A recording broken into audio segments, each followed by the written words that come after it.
Ladies and gentlemen, Mr. Richard Wilmore. Sit, relax. Welcome to Make Your Day Richer. We made it to Friday. I'm glad you're here. We made it. What a week. We're wrapping up the week with a conversation that is guaranteed to make you laugh, maybe make you a little uncomfortable, maybe make your face a little red. But my guest is an author of romance novels, and yes, her last name really is Braver. She's an absolute open book, and she tackles all the tough questions she gets about her genre with honesty and humor. And I'm excited to talk to her and learn from Christina Braver. Hit it, Big Infinite. Make your day richer than it was before. Got some good times knocking upon your front door.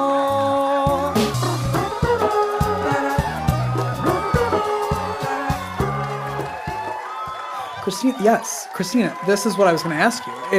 Do people say, I'm always fascinated like when names kind of correlate with what they do or how a person's personality is. Do people go, oh my gosh, you're so brave to talk about this? Is that what you hear all the time?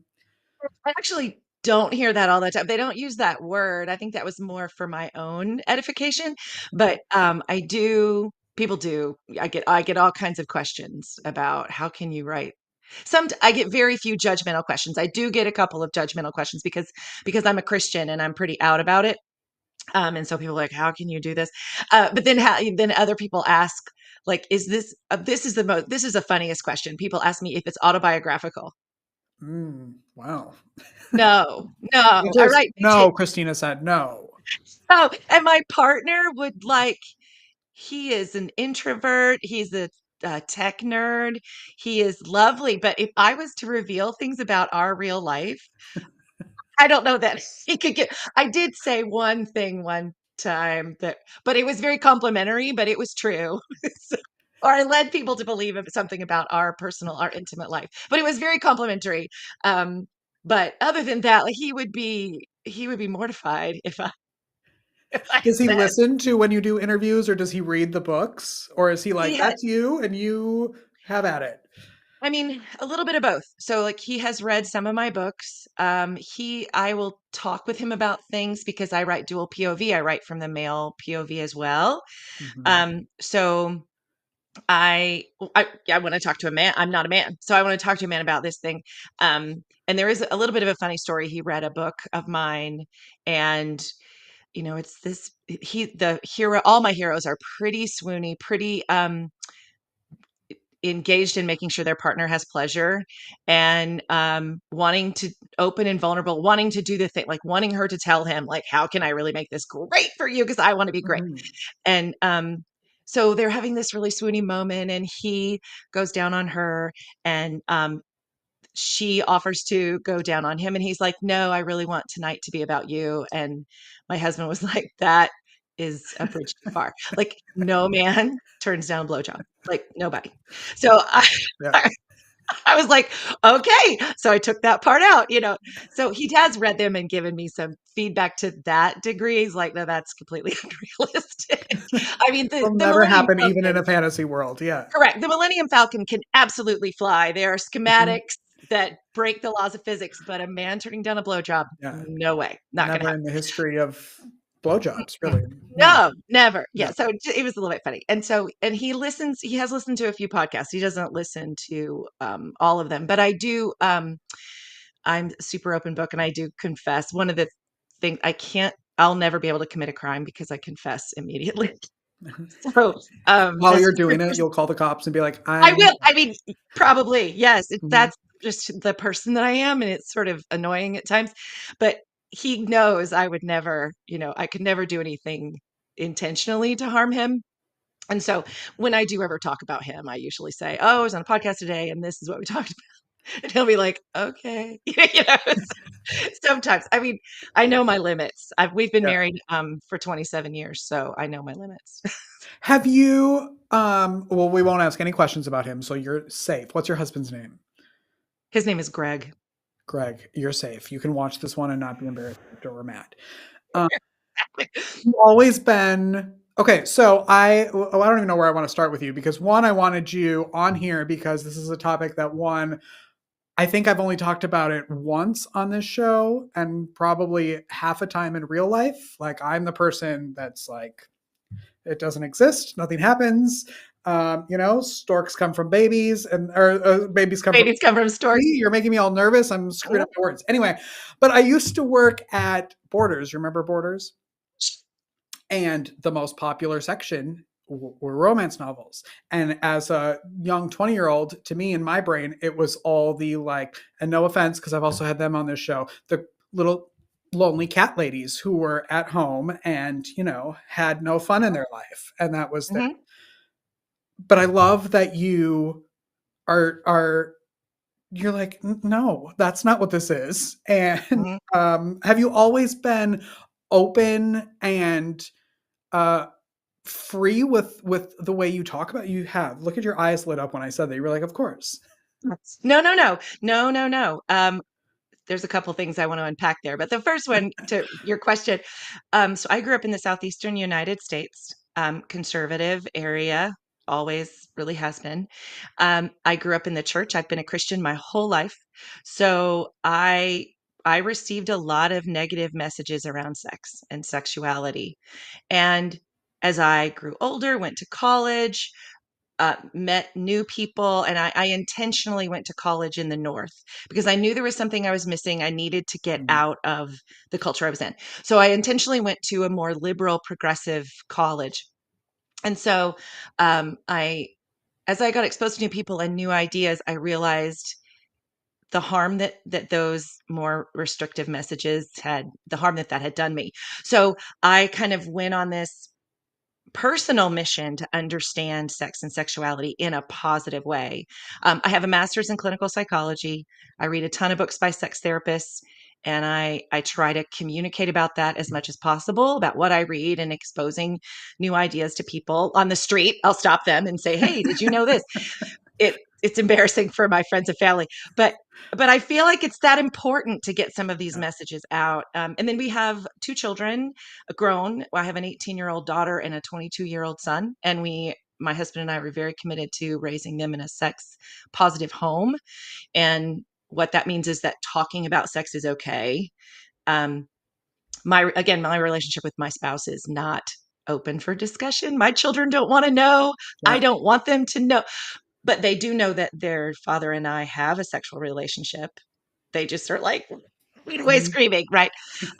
So I'm committed to having a sex positive presence in the world because of that history of not being in a sex positive space. So no, not forever. The other thing, romance, yeah, it's very different now than it used to be. Mm-hmm. Why do you think, like, as you were talking about that, I was like, oh, it's like death. Like, we're so afraid to talk about death and we're so afraid to talk about sex. And with your clinical background, explain that to me. No.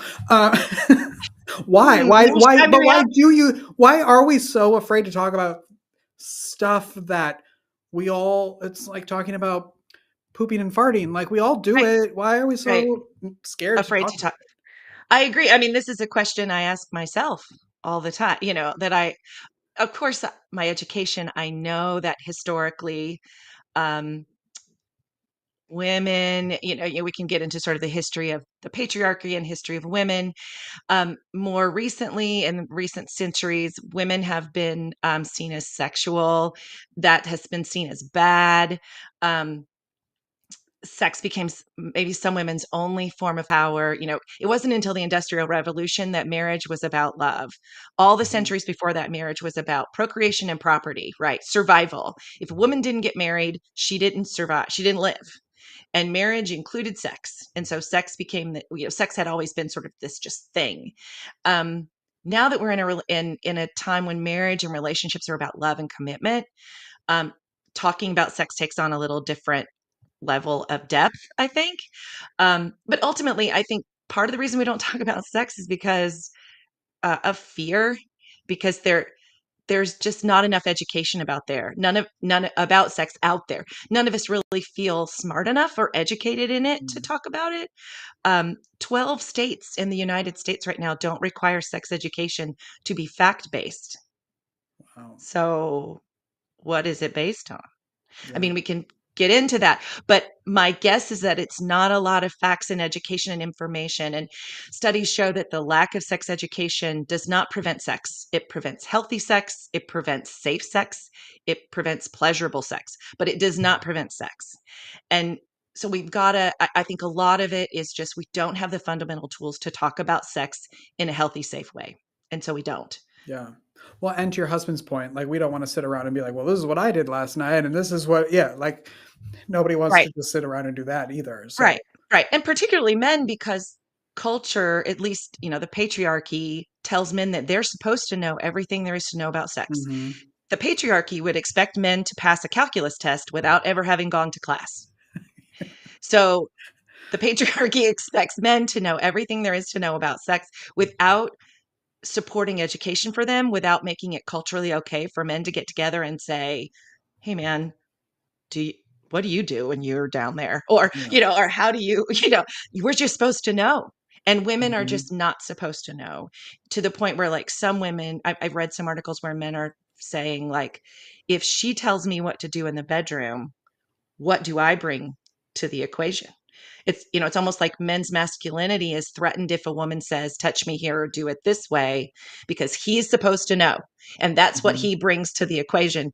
And so if she tells him what to do, he feels emasculated and he's like, I'm out, which is just kind of blows my mind. Yeah. But yeah, so I think there's a lot of stuff to unpack there. Historical, religious and cultural, and then just education and awareness all impacts the fact that we just don't talk about sex. When did And I you need to change start? Yeah, we are right here. that right now. Change starts today. That's it. When did you start writing? So I started writing romance novels in 2020, like so many Mm. people. Now, I've read romance forever. And again, I have read myriad books by sex therapists. And part of that is from my own personal experience. I, like most women, after my children, when my children kind of got into the middle school, elementary school age, and I was, you know, I needed to feed my kids all organic. I needed to be thin. I needed to be pretty. I needed to wear the right amount of makeup, but not too much. Um, I needed to have a clean home, have a good home, be social, but not too social. Oh, and by the way, I had a full-time job in tech. So like I was, exploding, and had no time for my husband and our intimate relationship. And my husband is a scientist. And so we sort of joke about, well, what does a scientist, my husband would like to have had sex with me. But I was like, no, no, no. And I just am overwhelmed. I can't do it. And what does a scientist do when when they're confronted with a problem? Research. So he went out and found a lot of articles and a lot of information about what was happening with me and that situation. And it was really helpful because it took the rejection that he felt sort of off the table. This was not about him. This was about me and my body and my anxiety, my hormones, all the things. Studies show women, when they're caregiving, our estrogen levels go through the roof. As a natural repercussion of that, our testosterone goes down. That's our sex drive hormone. So I can't go from caring for my children, cleaning the house, making dinner, loving and supporting my husband in conversation, to 5 minutes later being this kitten in the boudoir. Like Mhm. that is almost a biological impossibility for a lot of women. Our brains just can't downshift or upshift that fast. So finding out that information was really key to having that positive relationship for us. Mm. And you've released what, like how many books now? 9. So Yeah. I've released 9 books. So like I said, I started writing in 2020. Before that, I was a therapist when I first got out of grad school. I was a therapist for about 5 years, and therapy is an art and a science. And I was not good at the art, the science, the research, the studying, the understanding. Oh, I could do it all day. The therapy part was difficult. So, and my husband was kind of like, I don't think this is for you, babe, Mm. and and so I said, yeah, I think you might be right. So when we moved out here, my husband took a job out here in the Pacific Northwest, and that move was sort of a natural break time. And so then I moved into healthcare technology. I worked in the healthcare space in hospitals for about 20 years. And then with COVID, I got laid off, and I was happy about it. It was a good decision. It was a good deal, and I was happy about it. But I said to my husband, I'm like, I can't sit around all day and do nothing, because our kids were in a space where they really needed a parent. My husband's very busy in his job. My kids needed a parent at home. That just seemed that was going to be me. But I said, I can't sit around and do nothing all day. And he said, well, what do you want to do? And I said, I want to read romance novels all day. And he said, well, why don't you write one? You're smart. You know how to write. You can do, you've had all this, we've had all these conversations. You've read all these books. What can you do? So I decided to write one. I took classes and I just fell in love. So I have I've written 9 books, released 9 books. And I think I'm just so passionate about getting information out there that's a little bit different. My heroes and my heroines, and their relationship is just a little bit different, or maybe I'm just more forward about how their relationship is a little different. Like I said, the heroes are really interested in the heroine's pleasure, and they're not afraid to ask questions, and they're not afraid to not know. And um, yeah, so I confront some of the more common ideas. I do have a couple of heroes who have larger penises, and which, you know, is sort of rampant in romance. All the heroes seem to have really large penises, yet science tells us that 95% of the men in the world are roughly the same size. So the big ones are all in romance novels, I guess, but which kind of drives me a little crazy, because it sets a standard for men thinking that that's what women want, when science actually tells us they don't. But like in my romance novels, my heroes that do have larger penises, it's not magical. They have to have conversation. Does this hurt? They can't have sex very soon after, because um her delicate tissues have been stretched, or there's microabrasions, and it can be very painful. Some women need hours to a couple of days to recover, depending on the difference in size with their partner, or if, for some reason they didn't use lube and she wasn't self lubricated enough. So these are the realities, and so I try to pepper some of that stuff into my books. Yeah. Do you think that also sets women up for disappointment when they're reading these and they're like, oh my gosh, everyone is gigantic, and then reality happens and they're like, well, what's that? Absolutely. 100%. Like, this is my little pet peeve. You've pushed my button here. So Go. there's a little, This is your show. Go. you've pushed my button. It does no one any good. Yeah. Women have this idea that, oh, my perfectly average size partner that is interested in my pleasure, has done research and knows the nuances of rhythm and consistency and knows my body, but he doesn't have a really big penis. I must be missing out on something. And then that's not true. Then you have this message for men that having a big penis is all they really need to do. And so Mm-hmm. they don't do research, or they don't talk to their partners about the need for consistency, and the need for um, variety, certainly finding new positions. Women are different. We all have, the things that turn us on are a little different, and the ways that you um, penetrate us, and the rhythm that you have, we're all very different. We're not the same. Every single one of us is not the same. One thing that is similar between women is consistency. So men, when they are getting close to orgasm, you could change things, and they usually really can't. It's fine. They're totally fine. They're still going to make their orgasm, even particularly if they're past what's called the point of no return, where it doesn't really matter. They're in the next minute, it's going to happen. We're done. Yeah. Um, right. We're not. Yeah. I mean, it's just there's not a lot that can be done to stop it. Women are very different. If our orgasm is building and you change the rhythm or you change the position, we can lose it, and oftentimes we can't get it back. Mm. And so some men don't know that, and so if they don't know that, so anyway, there's just there's a lot of information that I try to include in my books, about the realities of having sex I mean, I try to do it in a sexy way. It's a romance novel, 100% romance novel. This is not a textbook. But I just try to put information in there so that women who are reading them don't feel like they're missing out, and men understand that having a big penis is not. In fact, I've written an article about how having a big penis is actually a challenge, and so it can be a detriment for some men. I've talked to therapists where the men come into their office and say, I get close to a woman, we start to get intimate, I take off my pants, and she refuses. She looks at me and says, that's not coming near me anywhere. and they feel rejected.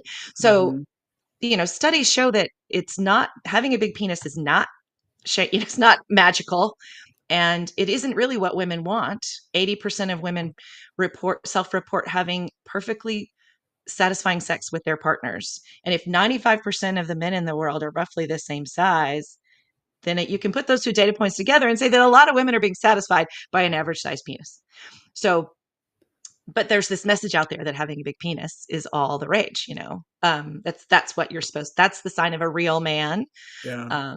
And that so there's all this cultural garbage out there that is just not. It's not true, and it's not helping women, and it's not helping men. Done. Your latest book, Hawaii for Two, came out in July. Can you tell everybody about the book and what they're going to find in it? I mean, I think we kind of know, but Absolutely. Yes. So it is all my books are he falls first. So it's a he falls first story, vacation, romance, forced proximity are the tropes, and fake dating. So Kate and Levi have mutual friends. They don't know each other. They work together, but they've never really met.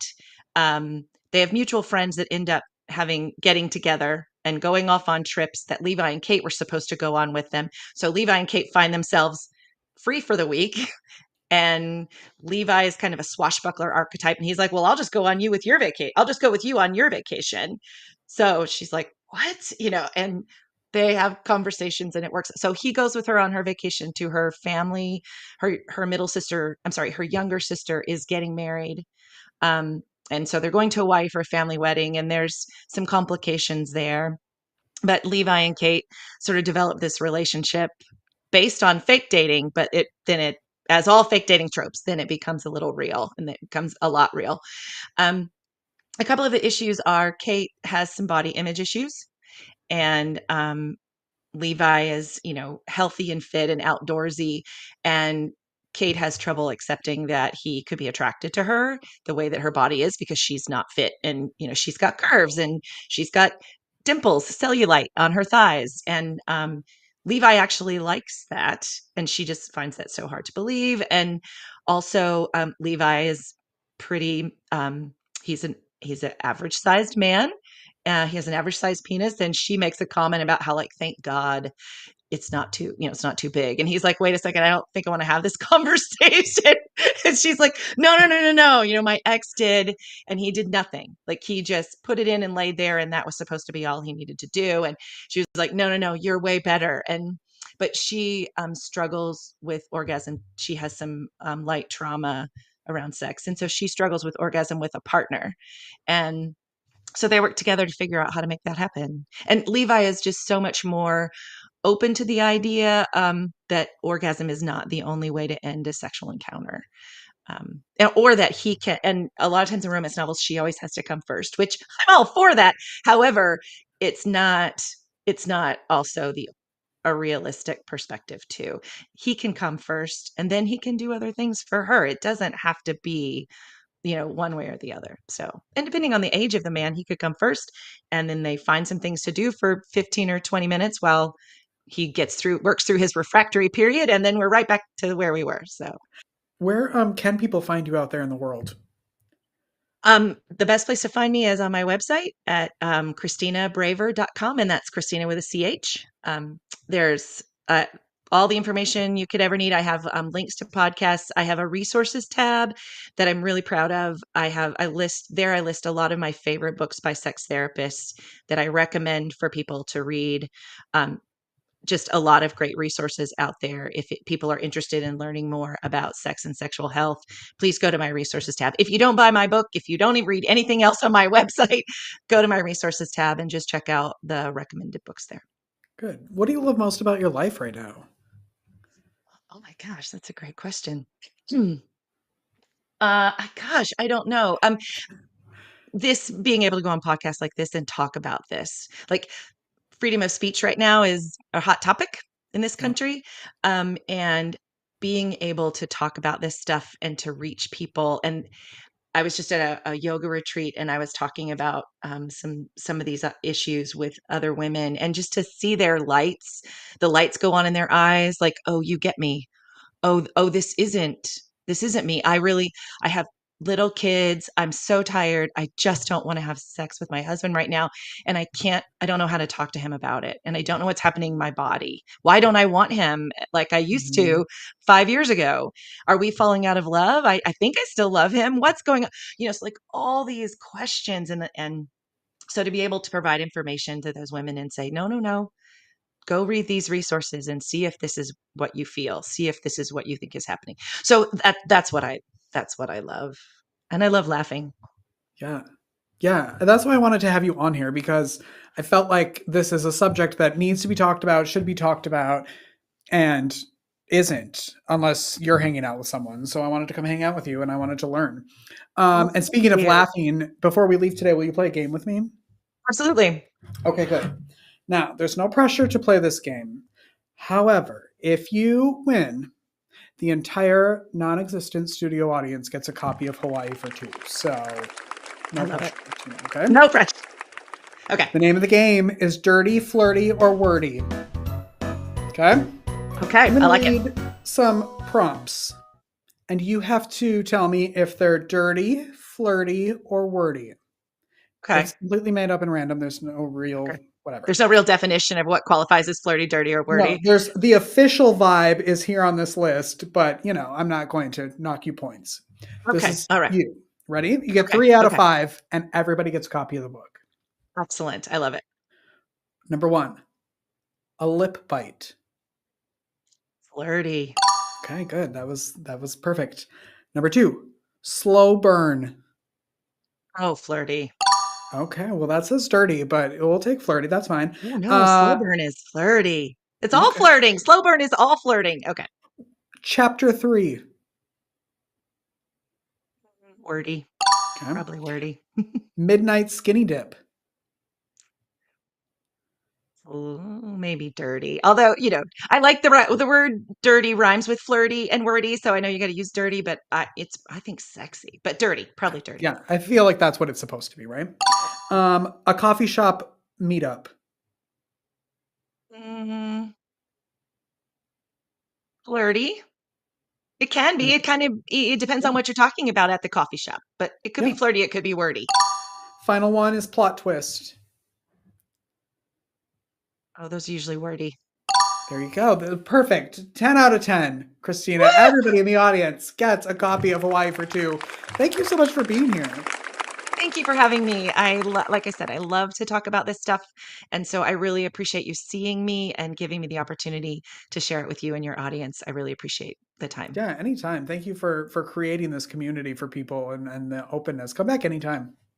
Thank you. I'd be happy to. Thank you so much. Good. Yeah, we're going to take a break. We'll be right back after this. Don't go away.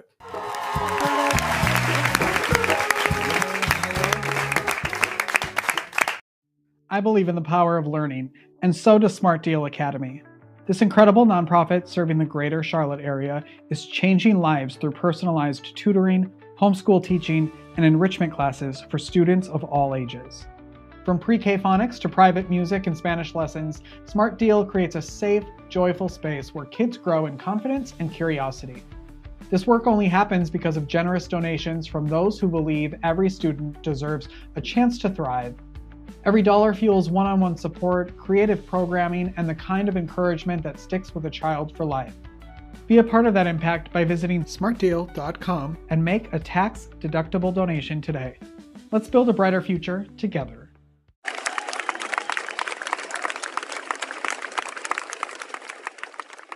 Welcome back, everyone. Have a great weekend. I am actually in Minneapolis this weekend, so I'll tell you all about that on Monday.